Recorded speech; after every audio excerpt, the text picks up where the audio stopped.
Bonsoir mesdames et bonsoir messieurs. Le 24 mars 1969, le 24 mars 2021, ça fait 52 ans que le premier président congolais, Joseph Kasavubu, est décédé.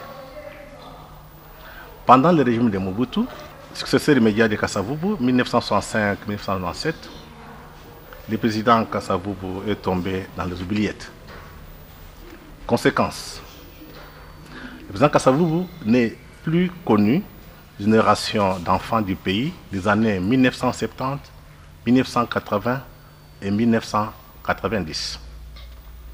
Il a fallu attendre l'arrivée de Laurent Désiré Kabila avec l'AFDEL pour que le nom de Joseph Kasavubu réapparaisse sur la place publique et dans les médias.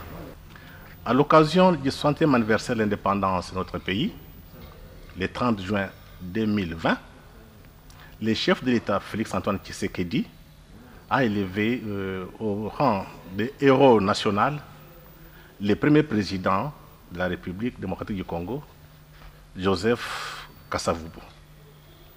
Pour en parler, j'ai fait appel à deux intellectuels, deux professeurs d'université. Il y a le professeur Mabiala, Matumbu, c'est ça? Matouba, qui est historien et ethnologue, vous le connaissez bien, il est professeur à l'université de Kinshasa. Il a beaucoup publié sur Kasavubu, Joseph. Et le deuxième professeur, c'est le professeur Ngomba Mbinda, qui est philosophe. Il est aussi professeur à l'université de Kinshasa. Il a beaucoup de publications sur Kasavubu. Si j'ai fait appel à ces deux professeurs, c'est parce qu'ils ont publié. Et on sait que chez nous, il y a beaucoup de publications, mais comme on veut assez que notre peuple sache ce qui s'est passé réellement, on fait appel aux spécialistes. Professeur Mabiala, on commence par vous. Qu'on comprenne un peu Kasavubu, c'est qui, comment il a évolué, et comment il est arrivé à mourir, dans quelles conditions. Il est né dans quelle province, quel territoire, parce que beaucoup de jeunes gens d'aujourd'hui ne connaissent pas ce qui est le président Kasavubu. Merci d'abord d'avoir songé à organiser cette émission sur le président Kasavubu. C'est un hommage, je crois, mérité au tout premier président de la République démocratique du Congo, qu'on a tendance souvent à renvoyer aux oubliettes. Kasavubu, qui est-il? D'abord, en Kiyombe, on l'appelle Joseph Kasavubu. Alors, parce que son père s'appelait Kasa Kundi. Kasa Kundi. Et donc lui-même, il a deux identités, si vous voulez. Une identité à l'état civil, une identité à la mission. À la mission, lorsqu'on va le baptiser en 1925, on va l'appeler Joseph Kasakundi. Kasakundi parce que dans les systèmes missionnaires, grand-père, père du père, comme dans les systèmes en Europe, là, des pères en fils. Et dans les systèmes traditionnels locaux, parce que l'administration coloniale voulait respecter la coutume, n'est-ce pas? On va les baptiser Kasamvubu, selon son appartenance clanique matrilinéaire. Donc, nous avions à l'époque là deux types d'identité. L'identité à la commune, si vous voulez, aujourd'hui, et l'identité à la mission. Et il y avait des noms différents. Par exemple, même moi-même, j'ai des noms différents selon que j'étais à la mission ou à la commune. Donc, Joseph Kasavubu, ça c'est à la mission baptisé comme tel. Mais Kasakundi, encore son identification civile. Donc il y a des types d'identification en concurrence. Alors, quand il naît quand? À Kinkoumadi, d'abord c'est ça son village qui est en territoire de Tchéla. Alors le père André Hermès, parce qu'à l'époque il n'y a pas encore de recensement, n'est-ce pas? Comme il n'y a pas de recensement, donc vous regardez votre taille, vos mollets, on disait bon, à peu près. Il est né quand celui-là? Quand ça vaut, on a marqué plus ou moins 1910. Et le père André Hermès, là, le père André Hermès, c'est quelqu'un, un père qui est connu, il a composé une chanson. Hein? Notre beau pays, les Mayombe, l'amour pour les terroirs. C'est tout Mayombe, il y a toujours notre pays, les Mayombe, que nous aimons bien. Donc, le Kamiamabele dont on parle beaucoup, c'est là que Kassavou, je crois, trouvera plus tard son inspiration dans sa philosophie dont parlait notre ami les philosophes, la philosophie de l'amour de la terre. Alors Kassavou, donc, premier problème, lieu de naissance au village où il y avait son père, bon, mais l'appartenance clanique, c'est le Kamambemba, village de sa mère. Si vous demandez à Kassavou, à quel clan appartenez-vous? Je suis de Lukamambemba. Bon, Lukamambemba, c'est le clan de ma mère, parce que nous sommes des Martinayens. Mais il est né à Kinkoumadizi, le 1910. Ça, c'est d'après les documents de baptême, plus ou moins 1910. Le père, à un certain moment, m'a dit, mais ce jeune homme, quand même, je crois qu'il est né probablement 3 ans plus tard. Alors, ça devient 1913. Lorsque vous lisez les documents que la Fondation Kassavou, pour les filles de Kassavou, vous publie, alors vous dites que dans notre famille, nous avons décidé que le président soit né, fut né en 1917. Bon, de nouveau, c'est le 1917. Ne nous donnez pas un jour précis où il est né parce que ce n'était pas connu. De toute façon, il est baptisé en 1925 à Kijou, à la mission de Kijou.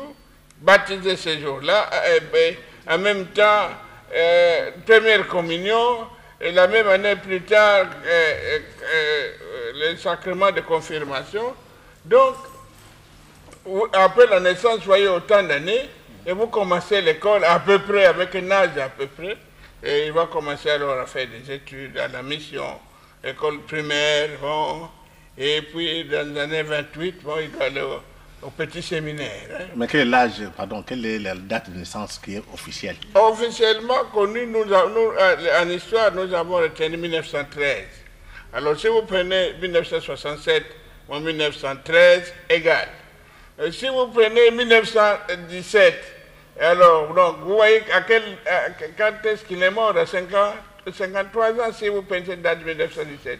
Mais si vous le repoussez en 1913, vous donnez un peu plus de chances de vie aussi, selon le total moins la date de naissance. Donc, nous avons retenu en moyenne la date de 1913. Je crois que c'est raisonnable parce que c'était de l'à peu près.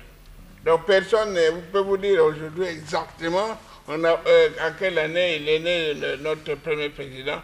Mais il avait cet âge à peu près, voilà. Ok, il a tout un passé. Donc, il a été dans la famille, il a eu l'éducation de ses parents. Bon, alors, en dehors des parents, qu'est-ce que la femme comme bon, Kassavou, d'abord, il est né d'une famille nombreuse. 9 enfants, et lui, c'est le 8e. Beaucoup d'enfants. Parce qu'à l'époque, on aimait avoir beaucoup d'enfants, pour une raison simple. C'est qu'il y avait la variole, le rougeole, maladie d'enfants.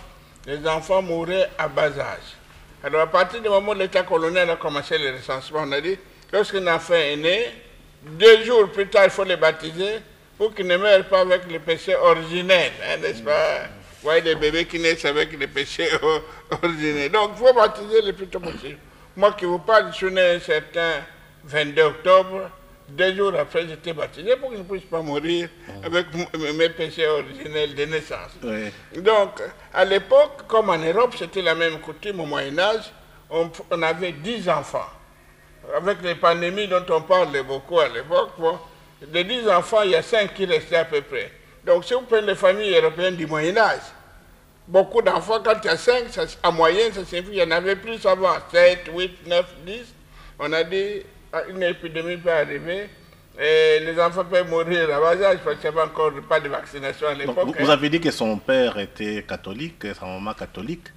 Et comment il a évolué dans la famille jusqu'à aller au séminaire? D'abord, pour aller chez les missionnaires, se faire baptiser, avoir la première communion et tout ça, c'est son grand frère Michel qui l'amène. Donc on vous prend petit, avec un pagne à la ceinture, on vous amène à l'école. Bon, on dit allez à la mission, le père dit, bon, maintenant vous amenez ce jeune homme, il a quel âge? Bon, père, on ne sait pas, bon. Le plus ou moins de 1910, ok? Il note d'abord dans son carnet de 1910, et puis après, je crois que je me suis trompé, ajoutant quand même un peu de sucre et de sel dans l'assiette, et ça devient 1913. Donc c'était de l'à peu près au départ. Ne demandez pas à nos parents d'être des fêtards, des anniversaires. Parce qu'en fait, on fêtait des choses. Soit en se mariant, on était fêté par la communauté, soit en mourant, on était fêté sans soi. Mais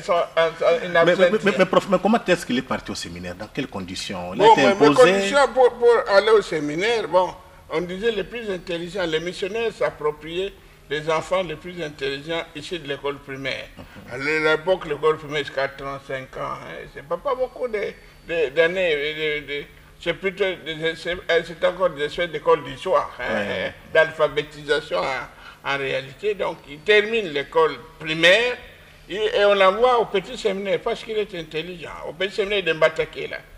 Les petits séminaires, comme les grands séminaires, souvent c'était des séminaires interrégionaux, ça veut dire interdiocésains. Des gens venaient de plusieurs diocèses différents du pays se rencontraient là-bas. Au petit séminaire de Mbatakele, par exemple, Monseigneur... C'est où Mbatakele? C'est dans quelle province? Au territoire de Lukula. Mbatakele, c'est la Lukula, non? Oui. Territoire de Lukula, et puis Congo central. Et c'est là qu'a étudié Monseigneur Malouda, Monseigneur Moké, l'ancien gouverneur de la Banque centrale Albert Ndele. C'était des écoles où les 3 premiers de classe étaient automatiquement recrutés. Nous deux, là, avec mon collègue et le professeur Gomamine, nous étions au petit séminaire. Que vous ne vouliez pas, les 3 premiers de classe, on vous envoyait là-bas. Donc, les Kassavoubou ont dû se trouver avec des gens venus d'Inongo, de Makanza Nouvelle-Anvers, au petit séminaire. Ils ont été ensemble. Donc, l'esprit national naît déjà d'un microcosme, là, d'une communauté qui s'est créée déjà à ce niveau-là. Alors, vous commencez par là. Quand il a fini, bon... il est parti à Kaboué. En 36, là, donc il est de 28 à 36 à faire des humanités latines, il sort deuxième de classe. En 36, il aimait beaucoup la mathématique, calculer, faire des analyses, faire des synthèses, ça c'était un peu Kassavoubou. Au petit séminaire, on l'appelle Kibobo Kassa, les vieux Kassavoubou. Et pourquoi les vieux de Kassa? Parce qu'il a des raisonnements des vieux, plein de sagesse, très prudent, n'aime pas commettre des fautes. Mais ça vient d'où comme ça? Mais de ses parents, c'est une famille. Il y a encore, en tout cas parmi ses neveux, il y a un qui était même procureur général de la République, à la Cour suprême. Même parmi ceux qui ont pris les servants des musées, il y en avait un dans cette équipe-là qui était à la Cour suprême, qui pendant longtemps le Bumbashi. Est-ce qu'on ne peut pas dire que cette sagesse, on l'appelle Kassa, les vieux sages, est-ce qu'on ne peut pas dire qu'il y a quand même une certaine influence du fait qu'au village, les enfants sont toujours initiés, éduqués d'une manière africaine? Oui, ça veut dire que lorsqu'on dit que vous êtes vieux Kassa, vous avez des allures vieillottes en fait, littéralement parlant, mais vous êtes vieux non pas d'esprit, mais vieux dans votre sagesse, détenteur d'une sagesse inhabituelle, inappropriée pour votre âge. Alors lui, bon, quand les missionnaires posaient des problèmes, faisait le résumé, parce qu'à Batakele, quand on mangeait, on vous lisait un livre, hein, et un des élèves devait faire la synthèse. Et lui était le grand spécialiste de synthèse, d'analyse des textes, critique des textes. Alors on les tenait à l'œil. Et souvent des élèves pareils attrapés parfois médiocres de conduite. Mais comment est-ce qu'il est arrivé à Kaboué? Bon, à Kaboué, quand vous terminez au petit séminaire, le deuxième de sa classe, en 1936, on dit, et on pose des questions, et puis il y a des carnets de conduite, comme dans l'armée, à la force publique, il y a toujours un carnet de punition et de conduite. Même là-bas, à l'église, au petit séminaire, chaque acte, comportement, si un tel n'aime pas parler, ou il n'aime pas accuser les autres, il est toujours fermé sur lui-même. Il y avait un carnet de comportement, des attitudes de conduite de l'élève. Alors, on vous demande, vous voulez partir au grand séminaire. Si vous êtes d'accord, vous devez le demander, mais il faut qu'on vous accepte. Et lui, on a accepté qu'il aille au grand séminaire de Kaboué. Au Kasaï occidental. Au Kasaï occidental. Il est allé à Kaboué là-bas, 3 ans de philosophie.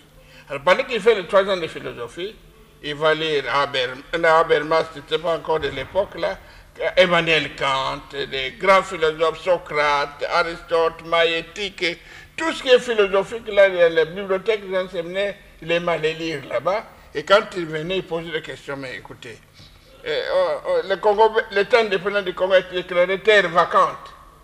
On a dit que c'est une terre sans maître. Hein.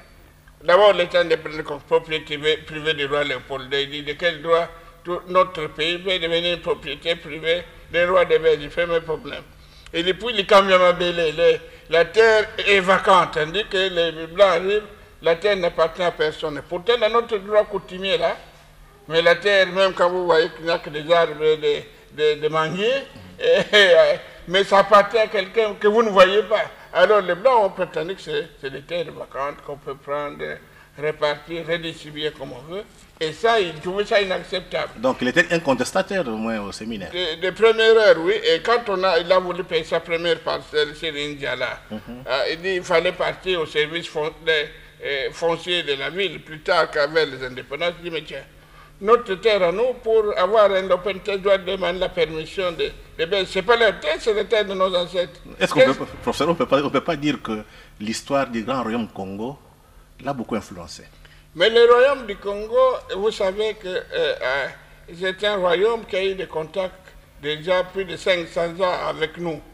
Les noms des lieux, les noms des villages, les noms des personnes ont beaucoup changé. Il y a une hybridité culturelle que nous portons avec nous. Alors, la fierté d'appartenir à un royaume, la conscience historique d'appartenir à cet ensemble politique fait que finalement, tout leader Congo qui est sorti de là est sorti avec une certaine fierté, d'abord d'autochtonie, d'être un pouvoir qui doit être respecté, une notion de dignité humaine non négociable, non négociable.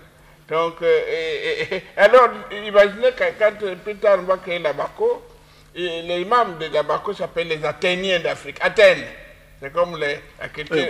On va arriver à cela. Oui. Est-ce qu'on ne peut pas dire parce que les Bas-Congo sont restés 5 siècles, n'ont pas beaucoup immigré. Et donc ça, au moins, ça a eu beaucoup d'impact sur la jeunesse Congo. Aussi la grandeur de ces royaumes qui étaient plus grands avant que la Belgique soit créée.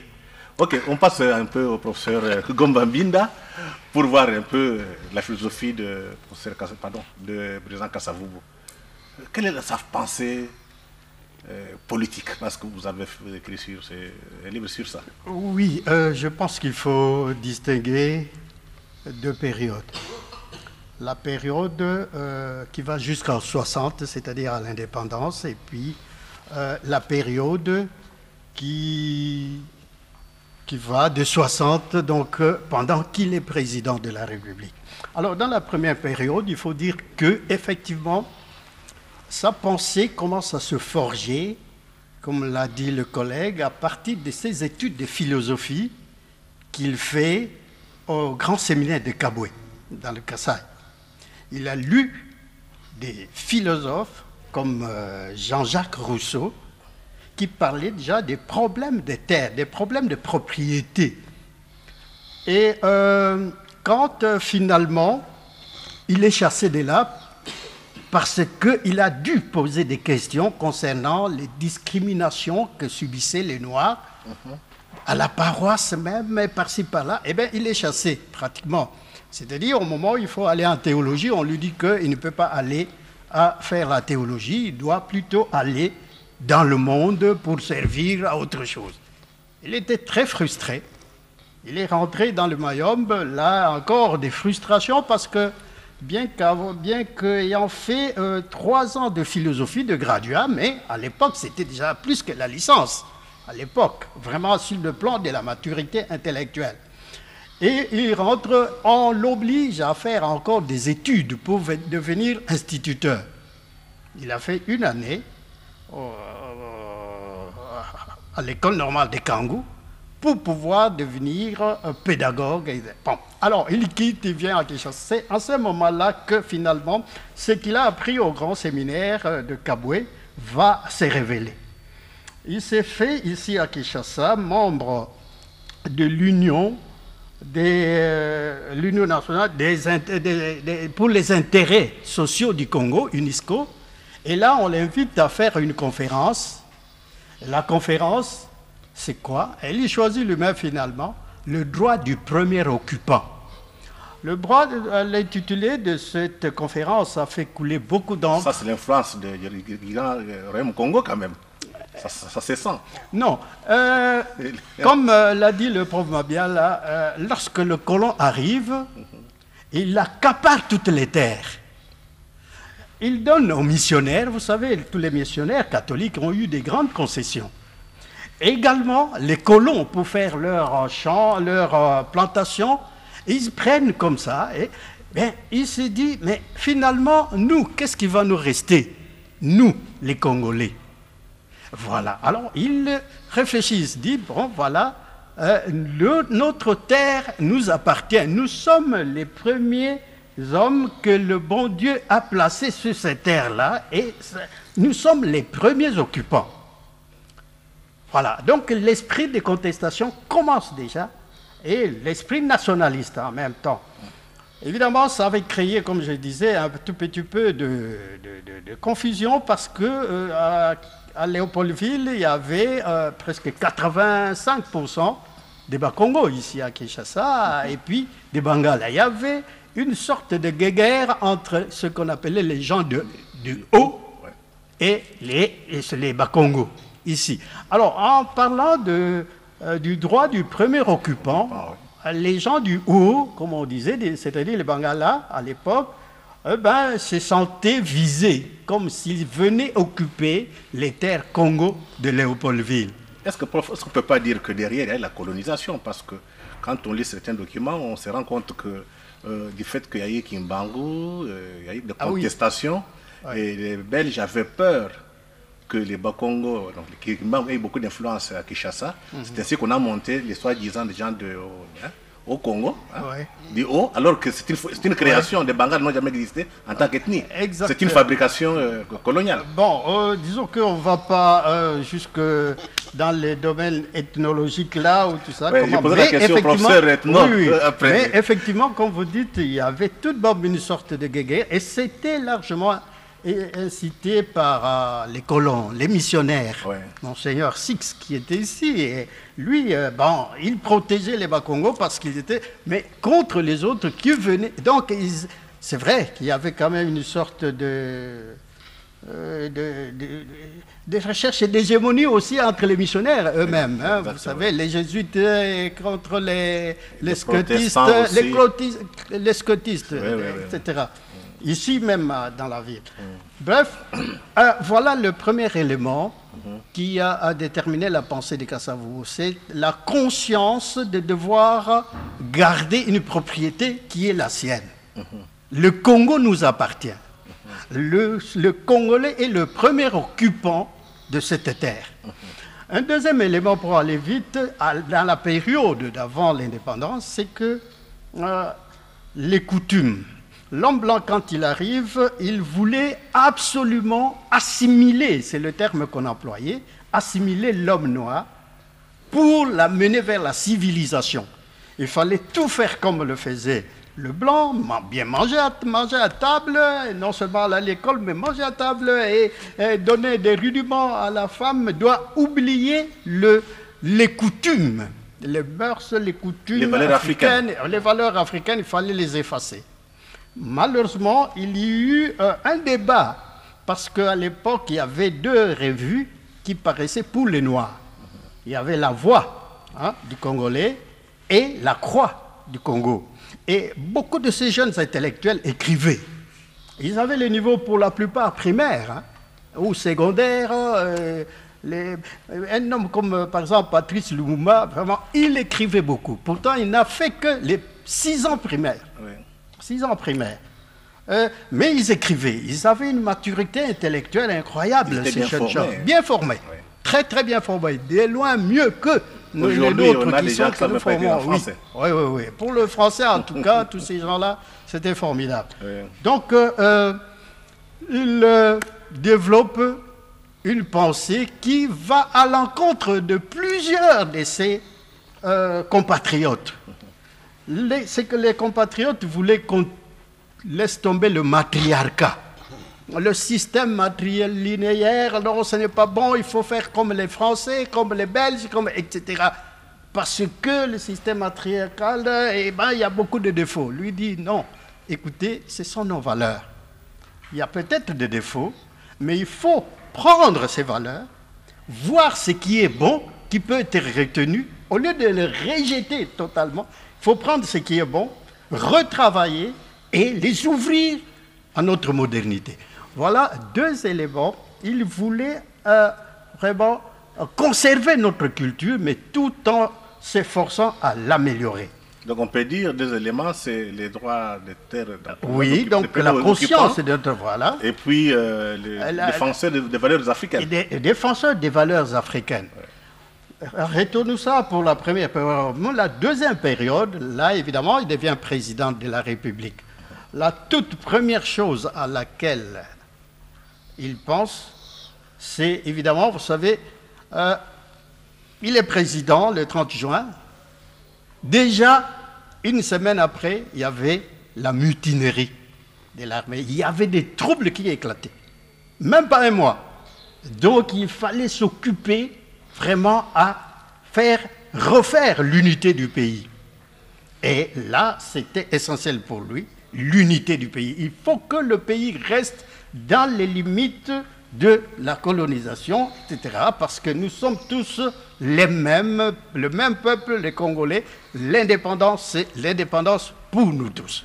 Là, donc on peut dire que le président Kasavubu vous demandez l'indépendance pour tous les Congos. Ah, pour tous les Congos, absolument. C'est pour tous les Congolais, non pour tous les, oui. Et non pour les Bakongo. Généralement, dans l'opinion, les jeunes gens ou bien d'autres personnes pensent que Kasavubu il demandait l'indépendance pour les Bakongo et non pour le Congo. Voici, pour l'histoire, on doit retenir ceci. La Bako, c'est-à-dire l'association, l'alliance des Bakongo pour l'unification, la préservation et l'unification de la langue kikongo, est née en 1950.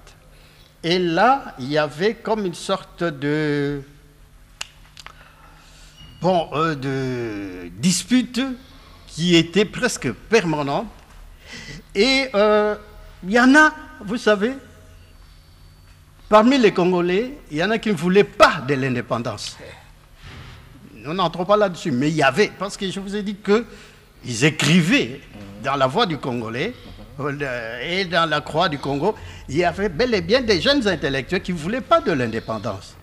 Mais lui, il dit, nous devons, et déjà c'est pratiquement dans la période avant l'indépendance, là j'aurais dû l'ajouter, il demande l'indépendance immédiate, oui.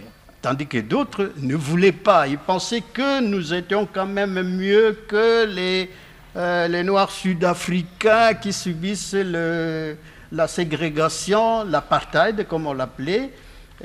Donc c'est inutile de demander l'indépendance, il faut plutôt demander que le Belge revoit les conditions de vie des salariés, des jeunes cadres, des évolués, comme on les appelait. Il faut revoir. Donc, en fait, il revendiquait des intérêts presque personnels. Mais lui, revendiquait, avec la Bako, l'indépendance immédiate. On pourra revenir après pourquoi l'indépendance immédiate. Exact, oui. Donc, je profite pour poser la question, prof. Bien là, on peut dire que la Bako était confondu avec la personne du président Kasavubu, parce que quand le vieux Zéza Landou est parti, et quand Kasavubu a pris la tête de la Bako, donc la dimension, je dirais un peu politique, a fait surface. Disons que d'abord, il faut partir de manifeste. En 1955, il y a le Belge Van Bilsen qui publie un document en disant plan de 30 ans pour l'émancipation du Congo. Plan de 30 ans.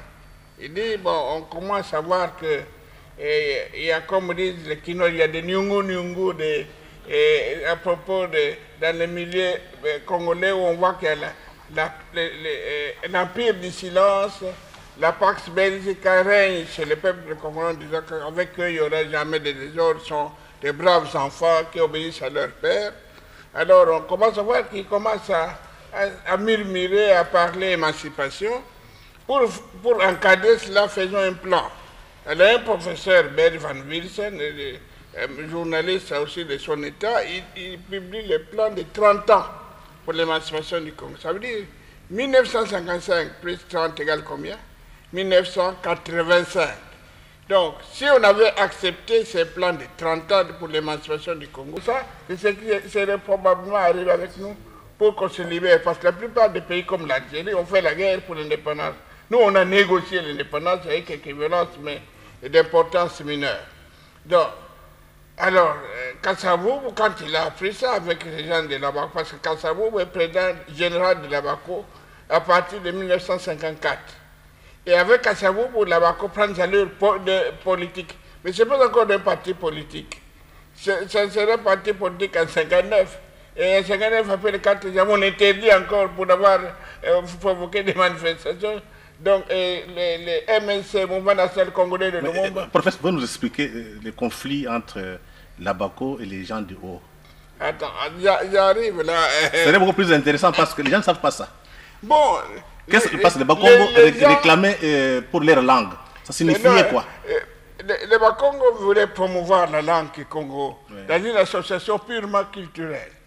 Donc, notre langue, les Bakongo, Yaka Congo Yakati, Congo central, c'est Congo Yakati, hein, par rapport au Congo portugais et Congo français. Il y a 3 Congos. Congo belge, Dakar Congo Yakati, Congo belge, Congo portugais en Angola, la province de Congo de Zaïre, ça s'appelle Zaïre en Angola, la province nord là, et Congo Brazza.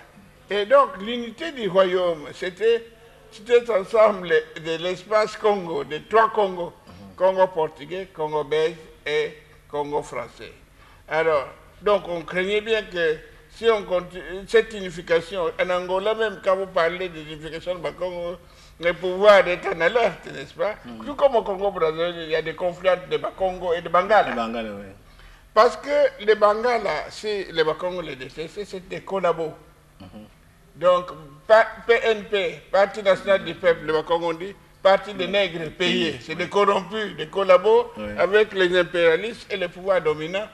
Mais tout vote, nous on ne vote pas. Quand nous on dit nous vote, faites pas ici.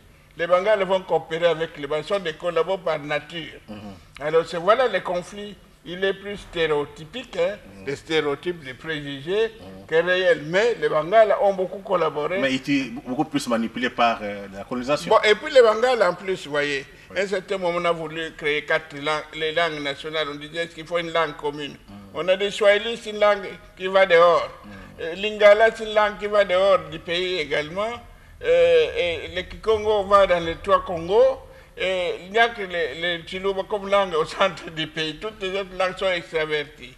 Et donc, on a dit pourquoi pas le Lingala comme langue nationale, c'est une langue impolie. Donc, on a kato. Ça, c'est en Kikongo. Non, en Lingala, ouais. Les langues de commandement de la troupe là, en Lingala, donc là, une langue de brutalité, pour les Bakongo, les Swahili, c'est de l'inculture. Donc les Bangala, en s'identifiant au langage des militaires, ont été vus par les Bakongo des gens brutaux, cruels, impolis, les Swahiliphones Karim, Komeza, Koyambele et tout ça. Donc là, c'est des gens polis. Donc il y a des stéréotypes, des préjugés, donc des jugements a priori. Alors, revenons un peu. Donc, voilà, le conflit là, il est plutôt culturel. Alors, donc, les manifestes, c'était 30 ans. 30 ans après l'indépendance. Donc, on aurait pu, avant l'indépendance, 5 ans, et puis, jusqu'à 25 ans plus tard, 75, nous ne serons toujours pas décolonisés. Kasavubu, la même année, et donc, l'abbé Albert Maloure, qui deviendra cardinal, tous les Lumumba, tous les Joseph Ileyo, ils ont qui publié Conscience africaine, ils ont publié les manifestes et Conscience africaine. Alors on réclame la carte de mérite civique, la carte d'immatriculation pour les évoluer. Il faut qu'on ait quand même les mêmes avantages que les Belges. Kasavubu, avec Labako, dit pas question, publie les contre-manifestes la même année. Donc on peut dire que Kasavubu n'était pas évolué, non? Non, mais on lui a, quand à un certain moment, on vous donne cette carte, parce que vous le méritez, carte d'immatriculation, on lui a donné lui aussi, 53, je crois. Alors, maintenant, il publie, les Abako publie les contre-manifestes pour s'attaquer aux manifestes des consciences africaines, de l'abbé Maloula, Iléo, les journalistes Albert Camus, Moussa Camus, tous les gens comme ça qui étaient là. Alors maintenant, quand il a publié ça, quand ça vous dit contre-manifestation, il fait qu'on conteste les 30 ans, nous n'en voulons pas. Pas question de 30 ans. Nous voulons l'indépendance immédiate. Nous sommes en 56, hein? Immédiate et inconditionnelle. Au moment où les autres sont des collabos, et ils demandent l'indépendance immédiate et inconditionnelle. Alors maintenant, Les Belges se disent, mais c'est quoi ça, cette affaire? D'où sorti celui-là? Parce que nous, on croyait que ça allait être en douceur. Les papas, enfants, ils vont préparer ça calmement. Mais lui, il voulait l'indépendance immédiate et inconditionnelle. À sa mort, le cardinal Malola dit que voilà, nous célébrons aujourd'hui la mort de Joseph Kasavubu, le père de l'indépendance inconditionnelle et immédiate, le père de la souveraineté internationale du Congo, c'est Kasavubu. Parce que les autres, comme j'ai dit, ils voulaient 30 ans. Prof, c'est là où il y a eu des contradictions. Lui, il s'est battu Oui. pour l'indépendance immédiate, pour la souveraineté du pays. Oui. Comment est-ce qu'on l'a oublié? On l'a juste dans les oubliettes. Pourquoi? D'abord, quand on a fait le coup d'État, on a appelé ça le coup de bistouri. Coup de bistouri. C'est comme un chirurgien. Il a fait un coup de bistouri. Alors, première chose, bon, il faisait ombrage parce que Kasavubu, avant l'indépendance, on l'appelait roi. Quand il se promenait au Congo central, partout il passait, garde de son abattre, partout à des gardes, des trains descendaient, les gens l'attendaient. Vive le roi Kasavubu! Roi! À l'époque coloniale déjà. Et puis on chantait Zinga Yala Kasavubu, Zinga Yala Kasavubu, Congo Diamvimba, règne Kasavubu sur l'ensemble du Congo. Nous n'avions pas encore l'indépendance. Hein? Oui. Et puis on appelait roi. Donc c'est notre roi Congo moderne. C'est notre roi des Belges Congo. Et de Kasavubu là. Donc il faisait ombrage à Mobutu. Mais non, avant déjà à l'époque coloniale. Il faisait déjà ombrage. Oui. Alors on dit, mais Mobutu, c'était... Alors, même du temps de Mobutu, moi je me souviens qu'il est mort en 69, oui. Kasavubu.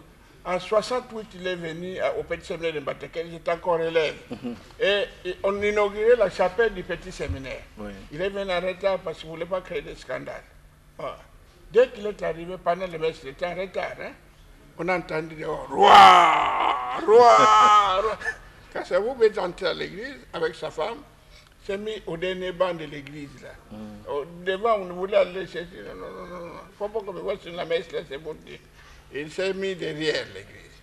Avant, le prêtre a béni les fidèles. Dès qu'il a fouillé, il est parti. Oui, parce qu'on va aller très vite, on n'a pas assez de temps malheureusement. On va en parler quand on aura la conférence. Mais est-ce qu'on peut savoir dans quelles conditions le président Kasavubu est mort? Bon, comme je vous dis, il est mort d'abord.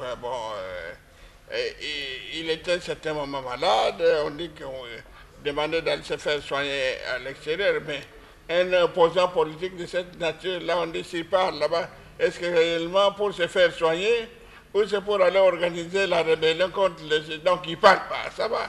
Alors, donc il est dû mourir à la Croix-Rouge, à l'hôpital de Boma. Il a appelé Monseigneur pour entendre ses dernières paroles. Monseigneur Raimondo, l'évêque de Boma, il lui dit, voilà Monseigneur, je vais mourir, hein.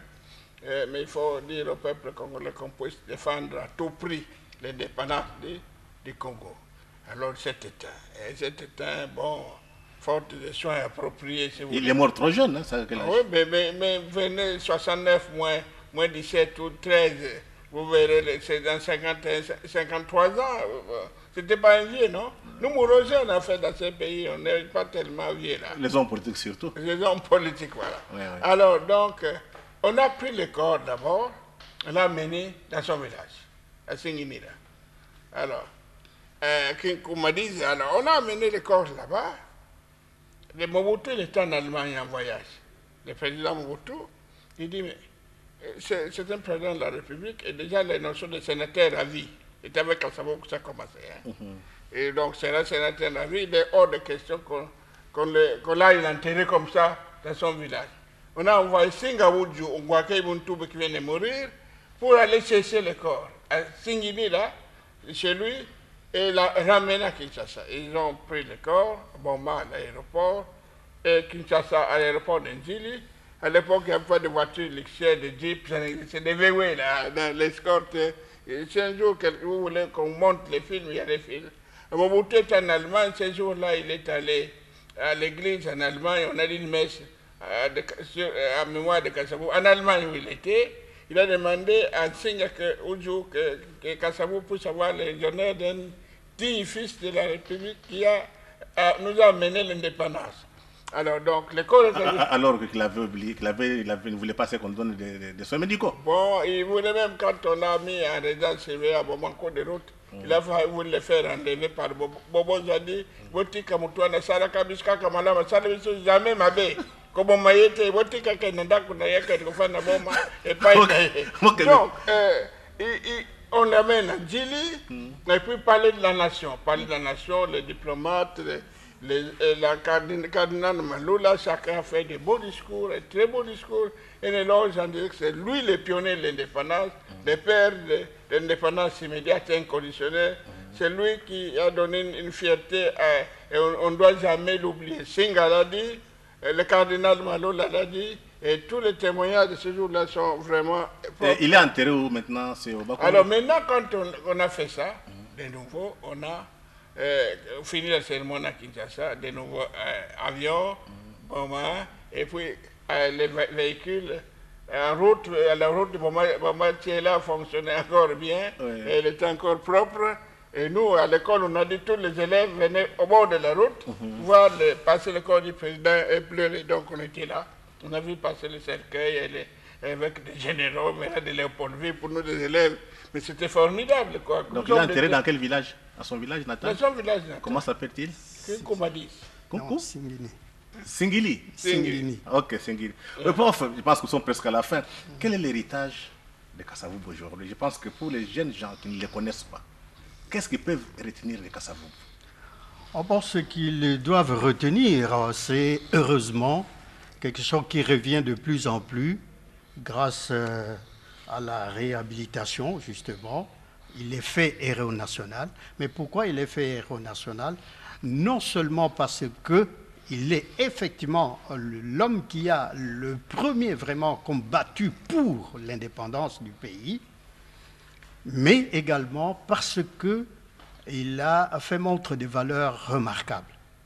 Les jeunes doivent retenir que depuis le petit séminaire, d'abord, comme disait le collègue, ne partait au petit séminaire à cette époque-là que l'homme en qui les missionnaires blancs trouvaient que c'est un garçon sage, un garçon poli, un garçon intelligent, etc. Donc il avait des valeurs intellectuelles. Il était très intelligent. Et il n'était pas voleur, hein? Il n'a pas volé l'argent de l'État. Non, surtout pas ça. Ouais. Jamais. Il était vraiment l'homme honnête. Regardez, tout le monde sait maintenant que pendant tous les témoignages, quand il est mort, et même bien après, tous les témoignages sur Kasavubu, c'est que c'était un homme très honnête. Il n'a pas volé un seul sou, un seul likuta, un seul franc de la caisse de l'État. Tout le monde le sait.